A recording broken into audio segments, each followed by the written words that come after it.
Old, I guess. Tēnā hoki tātou katoa. Welcome. Nau mai ki te kōrero o Pou a Rangi. Welcome to the Climate Change Commission's webinar this afternoon.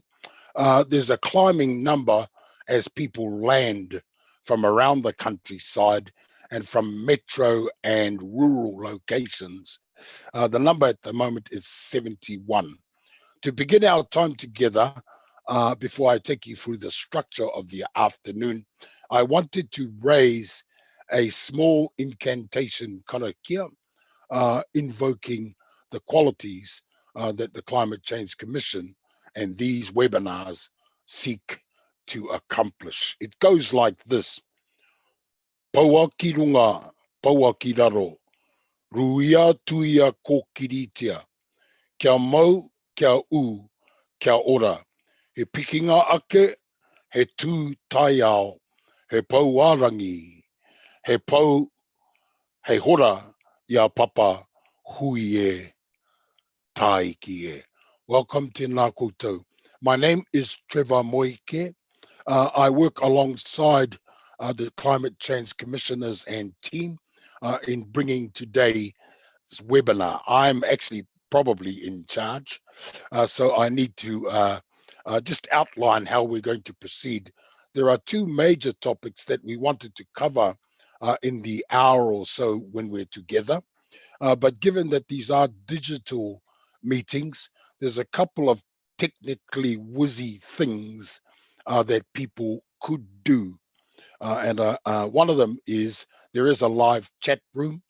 And as we proceed through the topics, we'll pause in the facilitation to take a couple of the questions, and then formally inside the structure, there are some other Q&A sessions built into the hour. I love being able to facilitate and bring you to the commissioners who are here and their team. And in a moment, I'll introduce them to you all. But with that in mind, off we go and off we head. And without further ado, could I ask you all, firstly, just to see that you have signed in, and could you write your name and organization in the chat? Those of you, I see some coming through, that would be very helpful. But equally helpful is many of you may or may not be already engaged in work where Te Ao Māori is part and parcel of your thinking. Even if that's not so, I want you to ponder as we take this hour, in what ways could Te Ao Māori help us think about emissions reduction and climate change? So have a think about that and see what pops up. What we don't get to in the immediate hour, our teams will follow up with you and follow through on some of the matters that you raise as we travel together. If I could see you all, about this time, Trevor usually raises his hand and goes, is there anybody at the wrong meeting? Ka pai. Kia ora tātou. So moving forward, I'd like to introduce you. There are likely to be names on the screen, but I wonder if those people could click their video. Firstly, could I introduce you to Lisa Tumai, who is one of the Climate Change Commissioners. She'll be leading the kōrero today, but she's backed up by Rod Carr, the chairman of the Climate Change Commission, and a team of significant people from within the Climate Change Commission. We've chosen the name He Pou a Rangi, Rangi being the sky father and the elements of the heavens, Papa Tuanuku being the earth mother and the elements of the earth, and the connection between them is what we set about building as a sheltering mantle, but also as quite an invoking agenda forward across the times ahead of us. So that's He Pou a Rangi, the Climate Change Commission.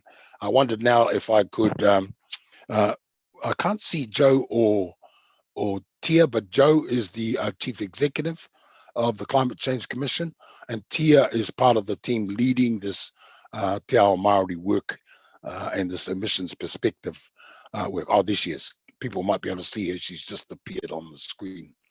With that in mind, thank you for loading up the chat rooms and for signing in. Kia ora, kia tātou. So here we go. Topic 1, our approach and how we have applied He Ara Waiora to understand well-being from a Te Ao Māori perspective. Lisa, I wonder if I could hand over to you for this portion of our time. Kia ora tātou. Kia ora Trevor. Tēnā tātou katoa, ngā mihi mahana kia koutou. Look, it's wonderful to spend some time with you all today. So just to go back over a wee bit of context, the He Rangi, the New Zealand Climate Change Commission, was established in December 2019 under the Zero Carbon Act and the amendments to the Climate Change Response Act. So established as an independent commission to give expert advice, evidence-based advice to successive governments to help New Zealand, as Trevor said, transition to a climate resilient and low emissions future. So our purpose is detailed in the Act, and there are 2 key purposes. One is to provide that independent expert advice to the government on mitigating climate change and adapting to its effects. And the second is to monitor and review the government's progress towards emissions reductions. So within the Act, it's also very detailed in terms of the Crown's obligations to iwi Māori and to Te Tiriti o Waitangi. And so we have a process that ensures we respond to those obligations that are within the Act. So our approach to understanding what the impacts are for iwi and for Māori, as guided by the legislation, requires the Commission to consider Crown Māori relationships, Te Ao Māori, with specific effects on iwi and Māori in all the advice that we give to the government. Given the diversity across iwi Māori, we recognise that iwi Māori across the Motu are going to be affected in different ways due to their unique circumstances, their unique environments, iwi who have settlement, iwi who don't, whether we're talking about Māori incorporations, Māori marae pā, there's just this diverse range of different environments that will be impacted differently through climate change. For this initial phase of our work, we focused on iwi Māori collectives, we focused on Māori collectives, a term we use to capture traditional and contemporary constructs where members are connected through whakapapa. Example, iwi hapu marae, ahu whenua trusts, Māori incorporations, PSGEs, etc. And we took an approach to help build our understanding on how emission reductions or removals options could have an impact on those Māori collectives, connected culturally to each other and to their whenua, or typically upholding obligations to their members or cultural obligations such as exercising kaitiakitanga. So throughout our work, we also captured perspectives from pan-iwi or pan-Māori organisations, and the modelling process identified potential impacts on Māori as individuals within their various communities. So our approach to gathering insights from that wide breadth and depth of Te Ao Māori also included building an understanding of historic and contemporary contexts to frame what we'd heard. So building on those insights, we gathered information. We used information that had been gathered from the Interim Climate Change Committee and through the submission process, we also undertook an assessment of iwi management plans to understand the aspirations and the resources within the different takiwa. We're also undertaking a literature review pertaining to Māori perspectives on climate change. We've reached out widely to varying groups like Po Taki Ahwarangi, the Iwi Chairs Climate Change Group, the Network Ihirangi, Climate Change Network, and others, conducting Zoom sessions with Māori thought leaders across Aotearoa, and we've also gathered in the perspectives of Māori business leaders, Māori scientists, and others across the community. Relatively in a short time frame that has been impacted by COVID. So we may not have got out as widely as possible as what we'd hoped, but we certainly think the research that has been done and the data that we've gathered gives some common themes that will resonate with iwi and with Māori across Aotearoa. We've also drawn on He Ara Waiora, which is a framework for a Māori wellbeing framework. So I'm going to pass across to Tia to go into more detail about that framework.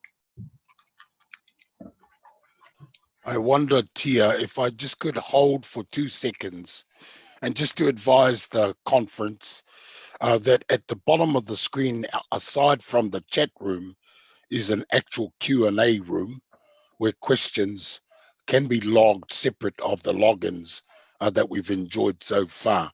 I'm amazed at the diversity of the participants, and I can see some of you come from the outer regions of the Empire of Aotearoa.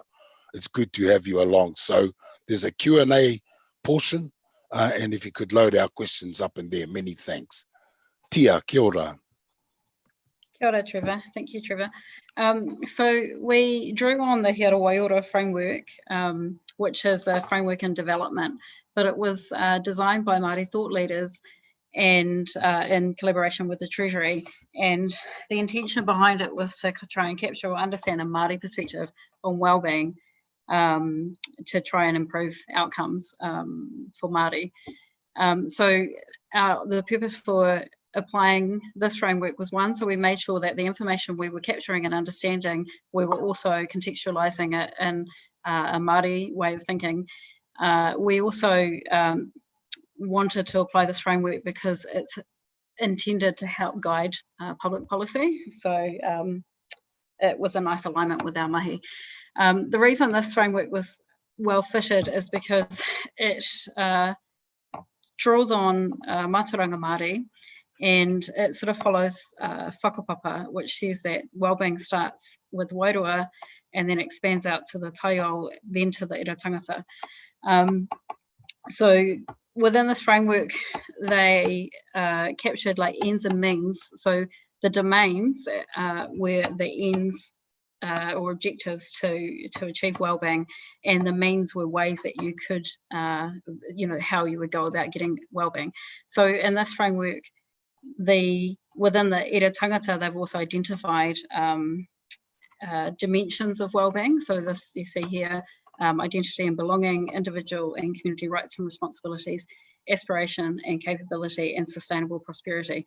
So as we went through our mahi, we found that the perspectives from Māori aligned really nicely with these dimensions of wellbeing within the ira tangata, and we also were able to capture a lot of the key themes that we heard within that.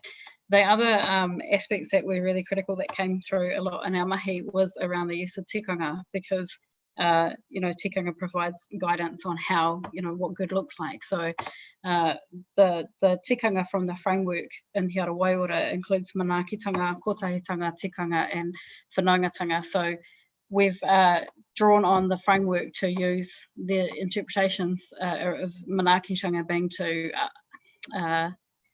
enhance a mana of, so when you're thinking about emissions reductions options, how will they enhance the mana of the communities involved?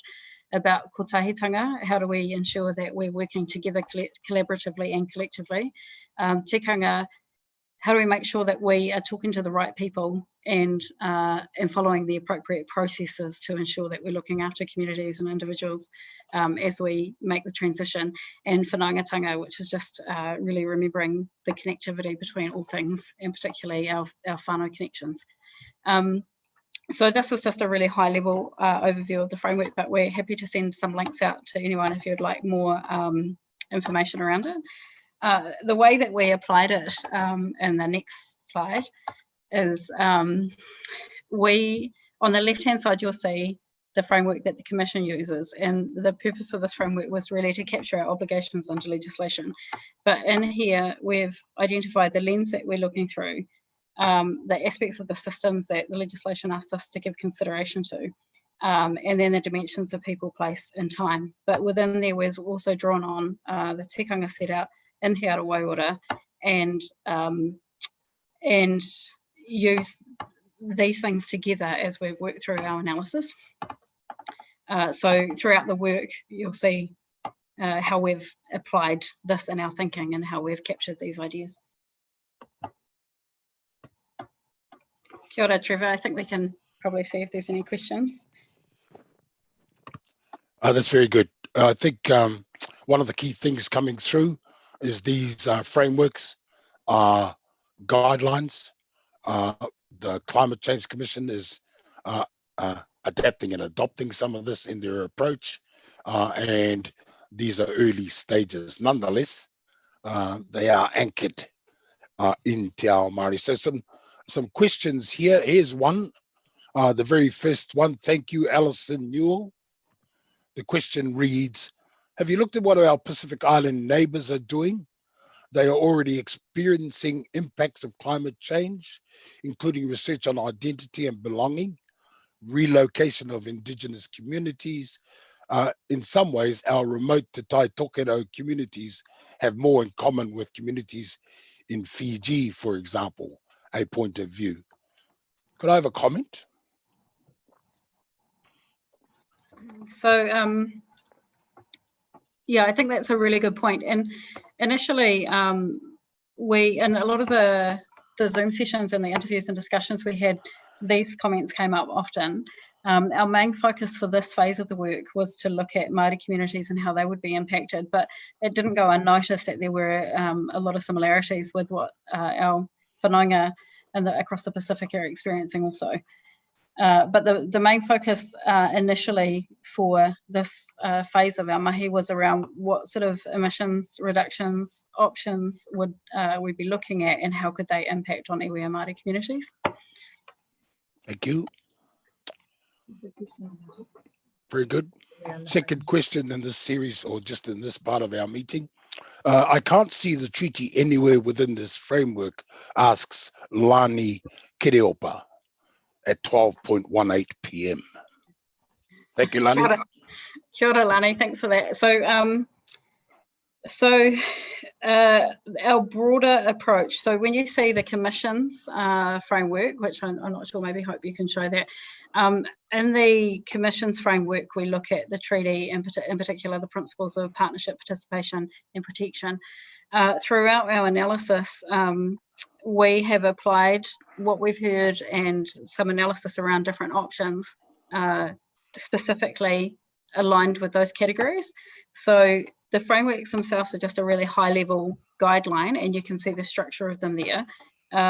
But it's actually in the analysis that we've done that you'll see a lot more in-depth detail around. And this carried through also to our engagement approach. So we were really careful and mindful, like Lisa spoke to earlier, about making sure that we went as broadly as we could.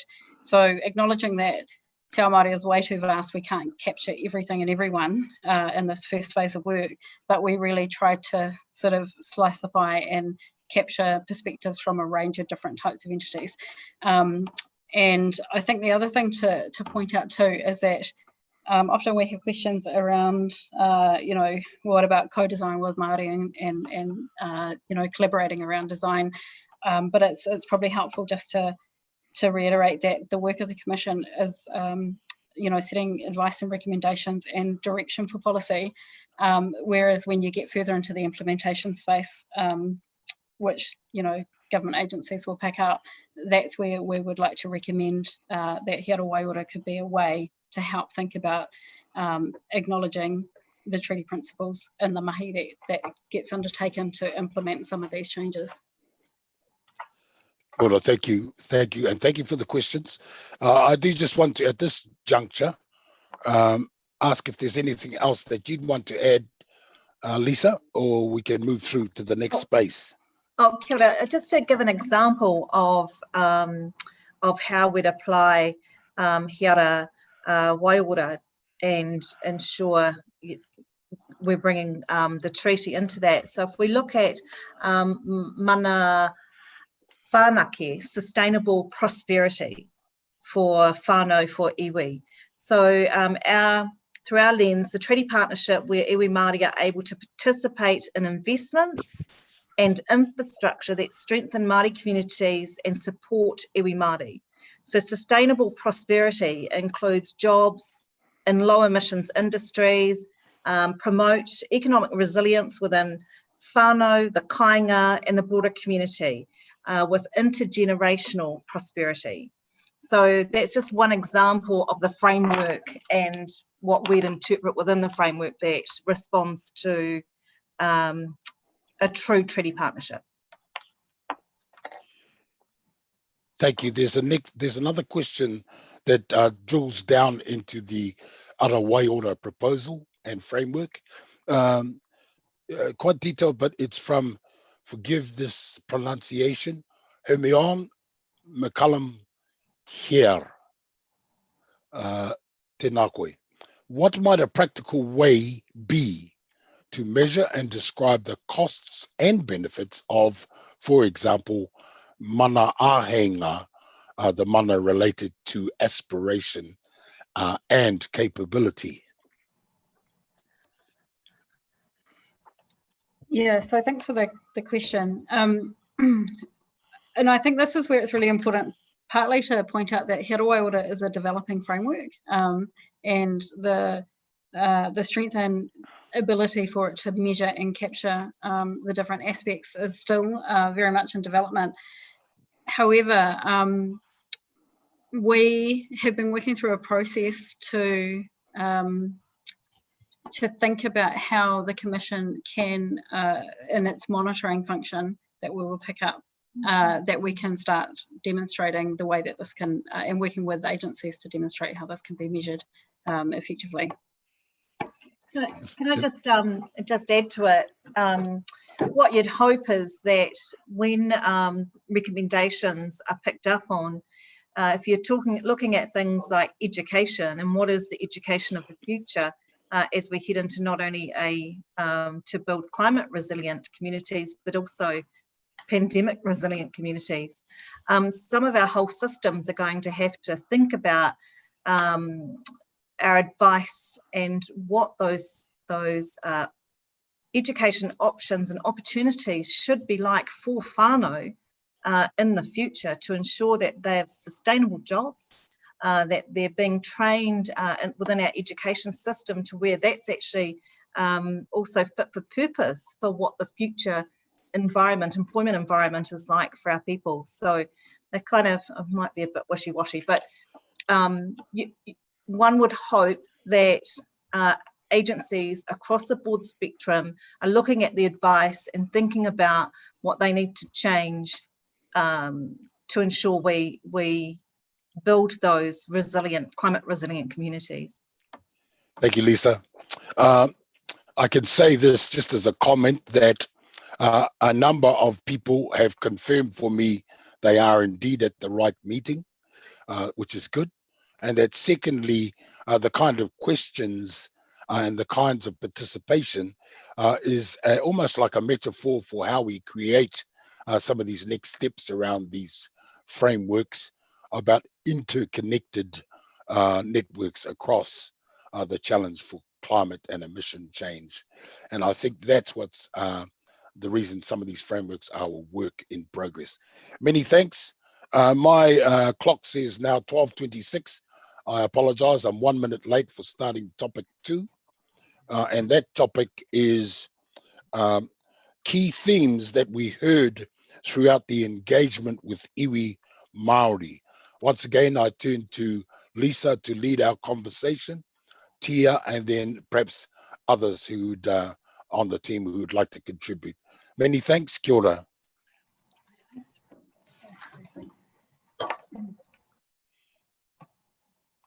Aroha mai. I'm busy reading that interesting last question that came through from Jessica, but we'll come back to that, Jessica. Thanks. Okay, so the He Ara Waiora domains. So what we did was we looked at what is the best way we can start to gather information within our short time frame and with the restrictions of COVID last year. So we took a case study approach and we worked with some whānau, hapu, marae and Māori land trusts, and we took a case study approach to gather information from them. And those groups of whānau really willingly gifted information that's going to be vital information as we start to set advice to influence policy. So that's one way that we looked at in gathering data, and I'm quite sure when those whānau groups are happy for us to release their information, it will resonate across New Zealand. We've also worked with the iwi chairs, the climate iwi chairs forum, who have a wide breadth and depth of connections across Aotearoa that are building, and they've established a Māori climate change network, Rangi, which it brings in others from in the community, like Māori Women's Welfare League, Māori groups, and a wide breadth of others. So that's a work in progress, but it does give us networks and connections to where we can gathering information. I'll get to Tia to talk to some of those key themes that came through our information gathering exercise, and we'll go from there. So some of the key things we've grouped under the He Ara Waiora domains, and then within the dimensions of wellbeing as well. So probably the most prominent thing that we heard from everyone we engaged with was something around Māori giving, exercising rangatiratanga, and the treaty partners giving real effect to the treaty partnership. And I think this really came across as a foundational principle that resonated broadly, because how most Māori we engaged with felt was that if we get this right, then the future transition will be able to get to more equitable outcomes for iwi Māori. So that was a really key theme that we heard often. Then if we look at within the domains of He Ara Waiora, wairuatanga come across a lot, and this was a little bit challenging because there were lots of different perspectives and interpretations, but essentially the key, sorry, we just cut out, our internet connection cut out. Can you hear all right, Trevor? Yeah, no, I can hear, and others can hear now. Okay, cool. Okay, sorry. Thank you. Let's go. Let's resume. So we're talking about just within the domain of the Te Ao, and key themes we heard within that domain was about ensuring that emissions reductions options give consideration to maintaining a healthy environment, clean water and air, and making sure that's managed through recognisable measures, but also an environment that promotes and enhances the presence and abundance of Indigenous species of mahinga kai, or encourages the restoration of sites of significance. And I think that speaks to making sure that that diversity of options is available to just to ensure that we can uphold those culturally significant practices, but also support and enhance, Māori economic development and and that iwi Māori can, live in accordance with the aspirations and intergenerational wellbeing. Within the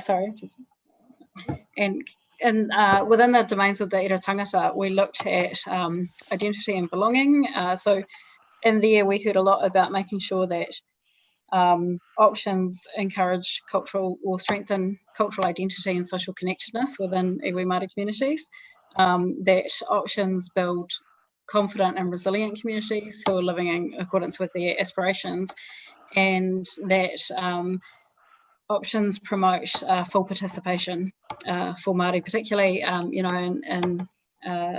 options around like increased electrification. Independent rights and responsibilities, again, we heard how important it was to make sure there was a genuine expression of the treaty partnership and an acknowledgement of rangatiratanga, to ensure that iwi Māori effectively exercising their rangatira and kaitiaki roles. But also, there was a lot of people we engaged with that talked about, having a way for Māori to be able to monitor or have better oversight and visibility. Sorry, I'm just checking to make sure can we still hear okay? Yeah, people saying they're okay, yeah. Okay, cool. Yeah. So just making sure that that iwi Māori are unable to have better visibility. So just if I can come back to that sequence, please. In the explanations, you did cut out just as you were speaking about wairuatanga. Couple of the chats to say, could you just go back to that point, make the point, and then we can come back to the next phase. And there's 2 or 3 questions sitting in the Q&A space, but I don't want to take them until we've covered this topic off, please. Thank you. So getting back to wairuatanga, essentially we heard that this was really important to Māori. So there wasn't a lot, there was comments around what that might look like and how we would give consideration to the expression of wairuatanga and options. But in general, it was a space that we considered there needed to be more discussion and wānanga around. Did you want to think of it? No, only then it's a work in progress, really. There's just more work to do. Yeah, so you can Kia ora. No, just to reiterate what Tia has said, there is more work to be done around wairuatanga to ensure that, it's really difficult when you think about trying to take an approach at a generic level is really difficult when there are different nuances across Māoridom. So with wairuatanga, there's more work to be done. Really happy and open to hearing what some of you on the webinar, you might have some of your own ideas and suggestions around this. So we're really keen to reach out widely and hear from you on what you think about that. Kia ora. Thank you, Lisa. Any more content that we need to cover before we take the questions? We just we covered off 2 of the domains, so the manatuke iho and the manatau tutu. Then the other domains that we heard a lot of commentary around was around making sure options, so under aspirations and capability, ensuring that options promoted access for iwi Māori to resources, knowledge, skills, education, healthy homes, all of those wellbeing aspects, and particularly to employment opportunities. So where there could be disaffected industries, making sure that we're thinking about the pipeline of work and education and skills required for Māori to be able to, maintain community resilience and intergenerational prosperity and wellbeing. Another key aspect that came under aspirations and capabilities also was around food sovereignty, ensuring that some of the things that comments that came up was around like Māori, particularly in forestry, where they're committed to forestry. How do we make sure that they have options or can consider alternative uses for their land that might not be forestry, for example, if their preferences are for papakoinga development or food sovereignty strategies. So then the other dimension of wellbeing was mana whanakia and around sustainable prosperity, which I won't go too much into because Lisa covered that off previously, but it was basically how do we ensure that the treaty partnership is upheld appropriately so that iwi Māori can be true partners in, the transition towards a low emissions future, and how do we make sure that they can, fully participate in whatever that looks like. Very good, thank you. I come to the questions. There are three questions sitting that we need to tackle in this part of our conversation. Thank you, Jessica Bensman. Given there is potential for trade-offs and difficult decisions to be made, can you give another example of how the framework will be used to make difficult decisions, e.g. weighting of different variables or factors, please? Yeah, and I think, that's a really good question, but I think this is something that in my own experience of working with the framework, it's sort of quite naturally aligned to because of its holistic nature and design.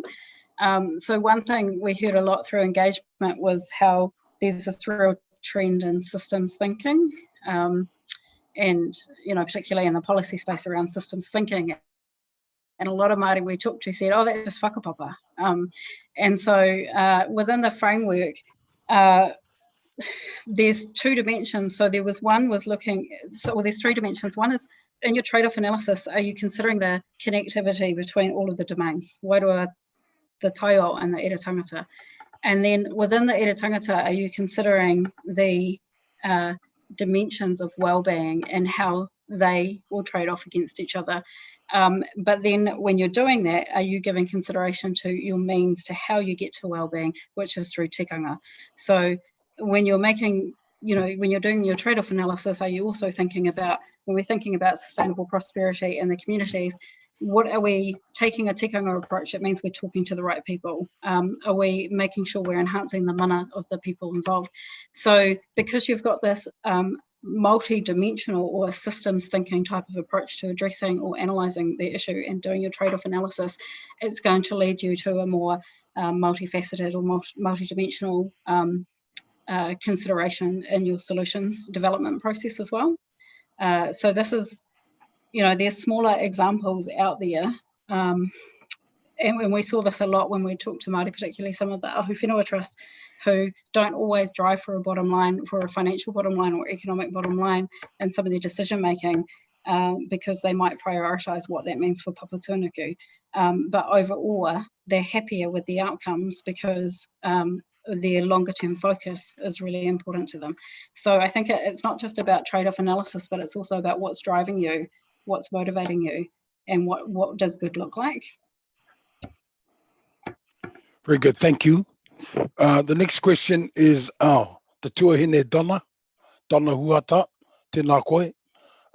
Kia ora. My concern is that in the absence of a treaty partnership on CCC, you have taken the oranga tamariki approach of Māorifying the Pākehā philosophy of dualism that underpins the climate emergency. Dualism being a relation of man from nature and dressed up Pākehā power with consultation.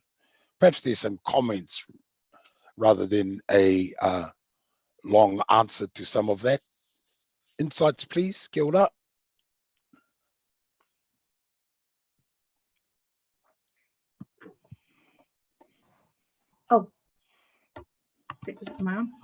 Kia ora. I'm just trying to distill the question in terms of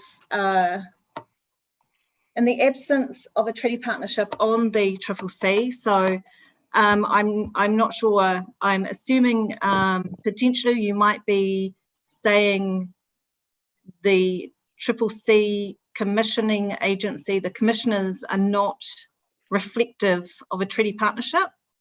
I'm assuming that's might be what you're saying, considering there is only one Māori on the commission.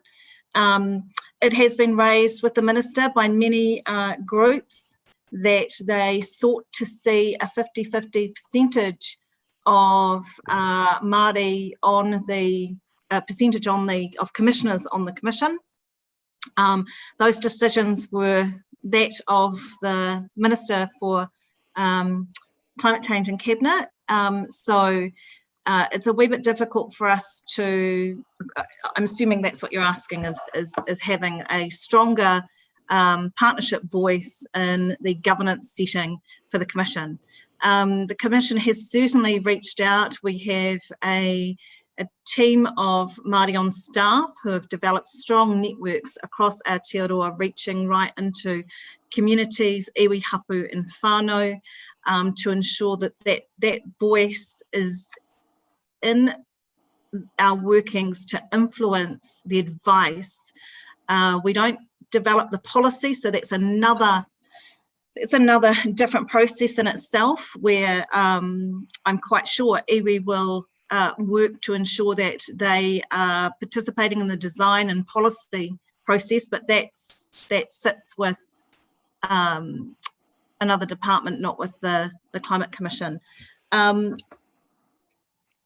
The framework that we're using, He Ara Waiora, was developed by a collective of iwi leaders from across New Zealand, those who are seen as, strong thought thinkers within New Zealand. So it's not a Pākehā developed framework. It has been developed by Māori, and we're also testing what's coming through back with some of those thought leaders to ensure that we've interpreted things in the right way. So I'm not sure.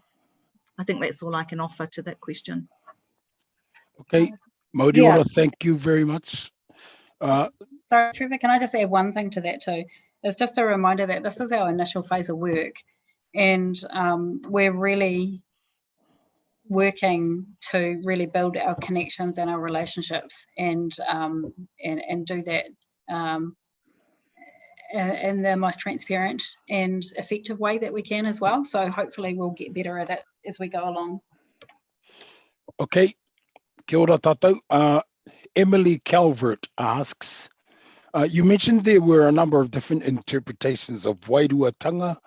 Could you please talk about these a bit more? If we haven't already covered them, maybe just a quick prompt, please, Tia, I guess. Yeah, I'm not an expert in wairuatanga, and I have been avoiding answering that more deeply.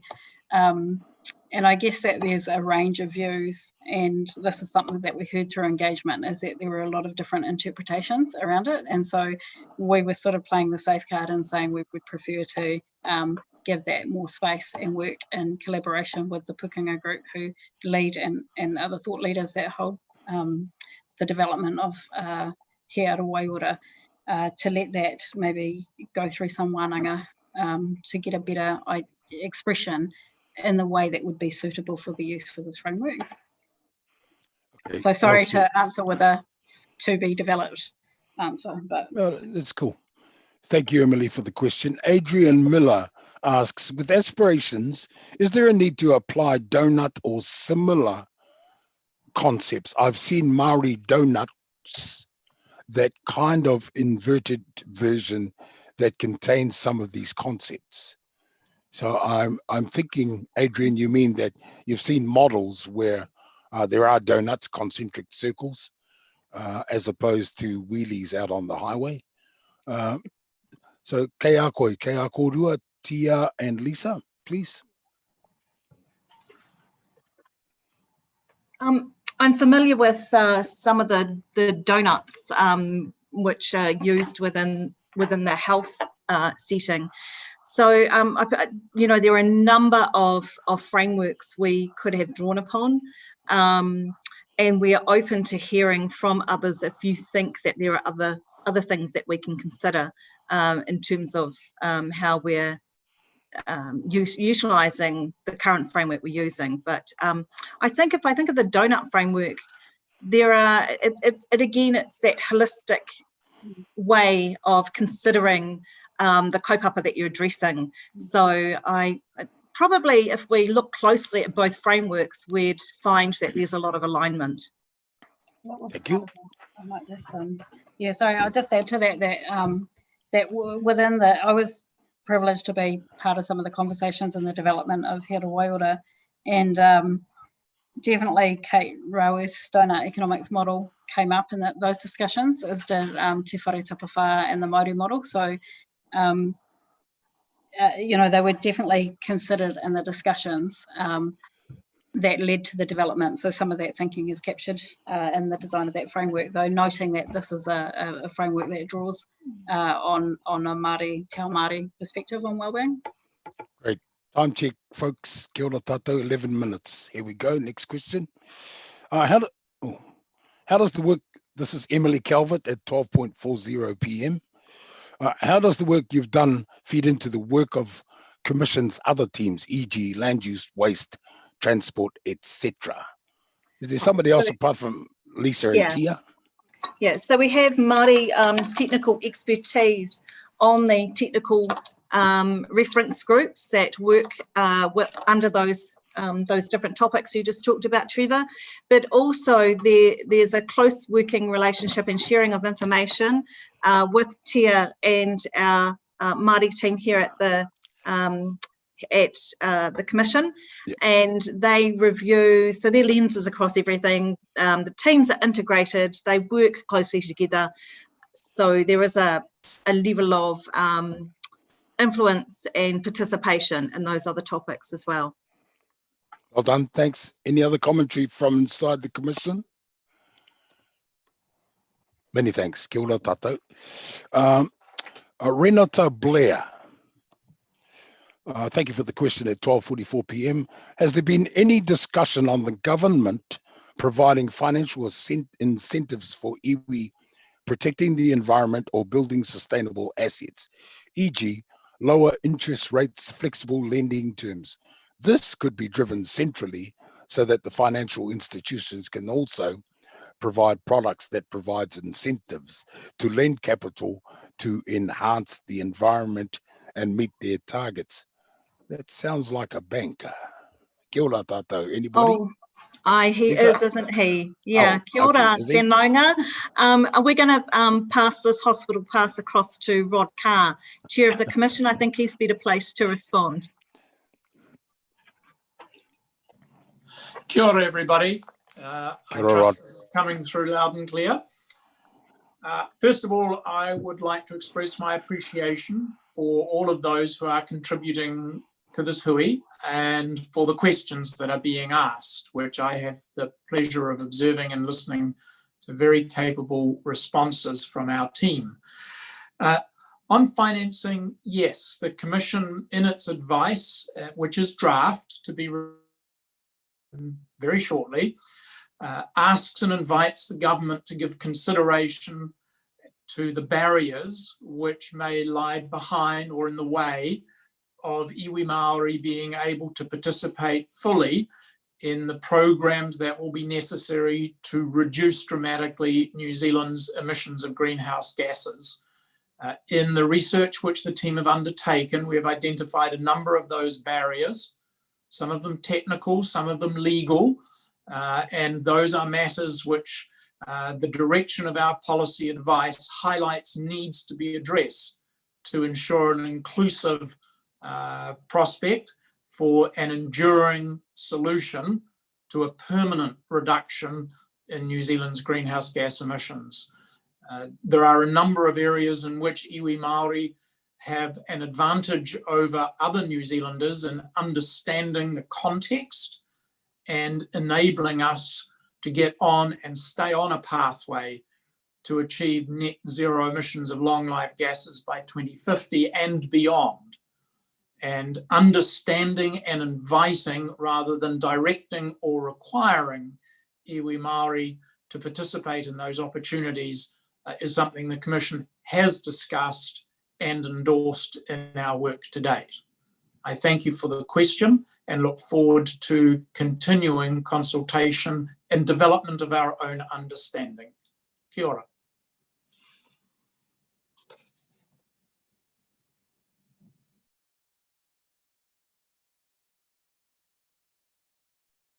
You're on mute, Trevor.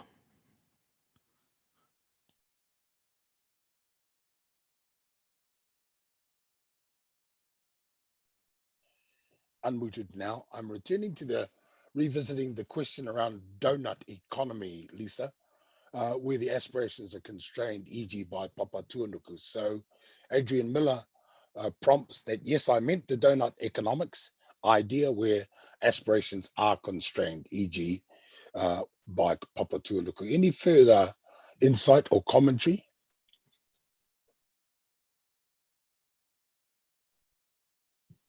Off comment that was made earlier on, there will be decision makers that will have to make decisions that will require trade-offs, and the best that we can do from the Commission is to identify those areas in our advice, in particular for iwi, for Māori, for landowners, where there'll be areas of decision making that will require trade-offs, and they're not our decisions to make. Whoever drafts policy just needs to be aware that those considerations have to be taken into account.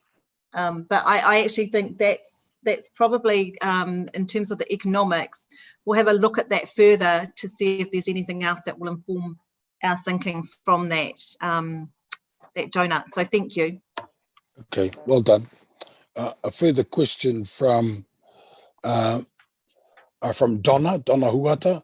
Also interested in your views on the fact that iwi Māori have assets that can help offset emissions. For example, largest owner of marginal lands next to the government, owner of geothermal resources.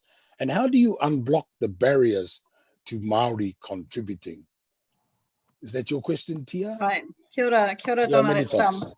That's a really good question, because it was also something that we heard a lot through our engagement process, and it was what prompted the discussion around having some sort of Māori emissions profile, and maybe enabling, some sort of collaboration for different agencies and iwi Māori to get together and start getting some sort of big picture view of what that is, because this was raised that actually, for a number of reasons too, not just because of the assets, but actually also because of a lot of entities who are driven by tikanga values. So often we heard about, taking a kaitiaki approach to management of resources means that you wouldn't necessarily do one thing over the other thing if it meant that you were going to have a longer term impact on the environment. So, but we definitely talked to Māori organisations and Māori collectives in forestry, a little bit in geothermal, and we're really cognizant of just what Māori are already doing and already contributing, but also ways that our advice can raise awareness around some of those barriers to progressing or changing. And that, I think, also comes back to that question around that perspective around, if the treaty partnership is right, then other things will flow on from then. But also that there has to be real collaboration at the central and local government level with iwi Māori as well, to enable some of those transitions to take place more effectively. Tia, I know that around the question is the land, the marginal lands, the ahu whenua space and other trusts. Could you make some more comments just so that the room is aware of perhaps the variety of whenua ownership that's in play across the Māori Right. and So iwi, so we know.